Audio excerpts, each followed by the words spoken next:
6:45টার দিকে আমাদের কাছে একটা নিউজ আসে যে বাইপাস সড়ক হতে অবৈধ অপরিপক্ক আম এবং কেমিক্যালযুক্ত আম এটা হচ্ছে ঢাকার উদ্দেশ্যে রওনা দিয়েছে।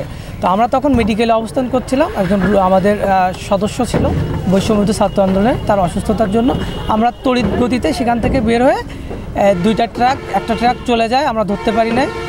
এবং পরবর্তী যে ট্রাক যেটা 1000 কেজি আম ডিস্ট্রয় হচ্ছে এখন, এই আমটা হচ্ছে আমরা ধরি এবং এই আমটা হচ্ছে আসছে নলতা থেকে। আমরা যতটুকু শুনছি এটা 30 তারিখে এটা হারভেস্ট করার পরে এটা কেমিক্যাল দিয়ে প্রসেসিং করে তারপরে আমটা ঢাকার উদ্দেশ্যে ব্যবসায়ীরা নিয়ে যাচ্ছে। কিছু কতিপয় অসাধু ব্যবসায়ী সাতক্ষীরার আমের যে সুনাম রয়েছে বাংলাদেশব্যাপী, এই সুনামকে তারা নষ্ট করার জন্য এবং তারা অতি মুনাফা লাভের জন্য যমুনা ইলেকট্রনিক্স ঈদে ডাবল খুশি অফার সিজন 3, যে কোনো পণ্য কিনলেই পাচ্ছেন নিশ্চিত ঈদ উপহার। এই আমের যে ক্যালেন্ডার করেছে স্থানীয় প্রশাসন, সেই তারিখটাকে তারা অমান্য করে তারা নিজেদের মতো করে অগ্রিম আম হারভেস্ট করে বাজারে আগাম নিয়ে গিয়ে একটা বেশি মুনাফা করার জন্য এই কাজটা করেছে।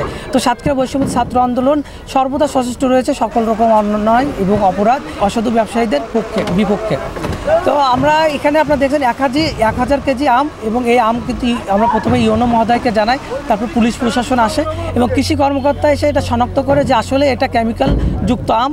তারপরে এই আমটা এখন হচ্ছে স্থানীয় প্রশাসন এটা ডিস্ট্রয় করতেছে। এবং একটা মেসেজ আমরা দিতে চাই যে যারা অসাধু ব্যবসায়ী রয়েছে, আপনারা দয়া করে সামান্য মুনাফার জন্য মানুষের স্বাস্থ্যর হানি করবেন না।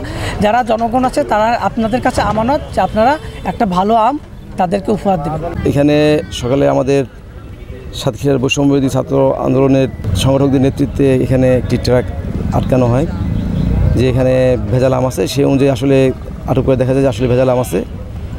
খবর পেয়ে আমি দ্রুত স্পটে আসার পরে আমাদের কৃষি অফিসার সহ 16 অফিসার মিলে আমরা দেখি যে আসলেই আমগুলো অপরিপক্ক এবং সময়ের আগে কেমিক্যাল দেওয়া হয়েছে, যার ফলে আমরা এখানে প্রায় 8.5 টন আম যেগুলো কেমিক্যাল যুক্ত এগুলোকে আমরা এখানে ডিস্ট্রয় করেছি।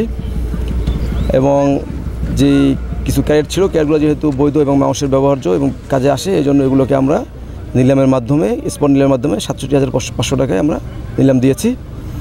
তো আপনারা সবাই জানেন যে সাতক্ষীরার গোবিন্দভোগ আম দেশের সবচেয়ে প্রথম আম আসে। আগামী পরশুদিন মানে 5 মে থেকে সাতক্ষীরাতে আমাদের গোবিন্দভোগ আম হারভেস্টিং শুরু হবে। এর আগ পর্যন্ত আমি যে কোনো আম চাষিকে ব্যবসায়ীকে কালকের দিন পর্যন্ত কোনো ধরনের আম না করার জন্য বিনীত অনুরোধ করছি। সাথে দেশবাসীকে অনুরোধ করছি যে আসলে কেমিক্যালযুক্ত আম খেলে আমাদের রোগ সুখ বাড়বে, ভালো হবে না। যাতে আমাদের কেমিক্যালযুক্ত আম আমরা না খাই, যেন আমরা ফ্রেশ আম খাই, সুস্বাদু আম খাই।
Ahora,